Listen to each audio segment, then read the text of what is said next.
Welcome to our channel kids Bible stories. आज की story का टॉपिक है इंसान की नाफरमानी।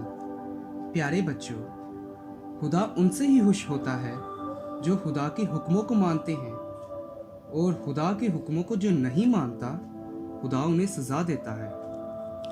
आदम और उसकी बीवी दोनों नंगे थे और शर्माते ना थे।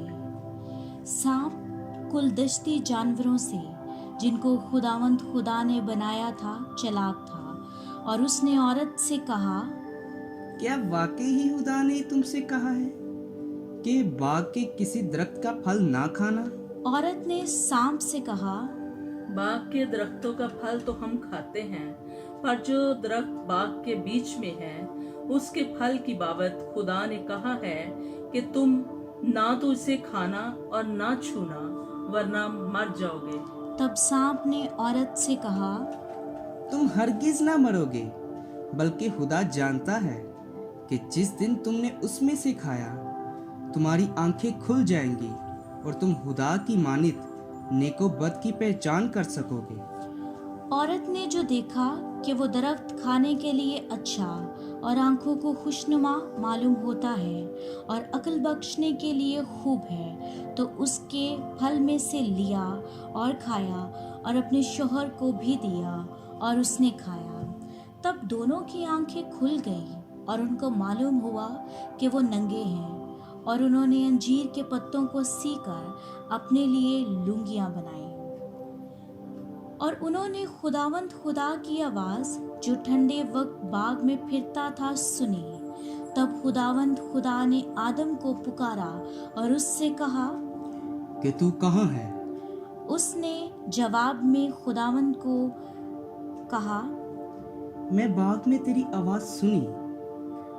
मैं डर गया क्योंकि मैं नंगा था और मैं छुप गया। तब खुदावंद ने आदम से पूछा, तुझे किसने बताया कि तू नंगा है? क्या तूने उस दरख्त का फल खाया जिसकी बाबत मैंने तुझे हुक्म दिया था कि ना खाना? आदम ने जवाब दिया, जिस औरत को तूने मेरे साथ किया है, उसी ने मुझे उस दरख्त का फल दिया और मैंने खाया। तब खुदावंद खुदा ने औरत से कहा, सांप ने मुझको बहकाया तो मैंने खाया। और खुदावंद खुदा ने सांप से कहा, इसलिए कि तूने ये किया, तू अपने पेट के बल चलेगा और उम्र भर खाक चाटेगा। मैं तेरी नस्ल और औरत की नस्ल के दरमियान अदावत डालूंगा। वो तेरे सर को कुचलेगा और तू उसकी एड़ी पर काटेगा। फिर उसने औरत से कहा, मैं तेरे दर्द हमल को बहुत बढ़ाऊंगा, तू दर्द से बच्चा जनेगी।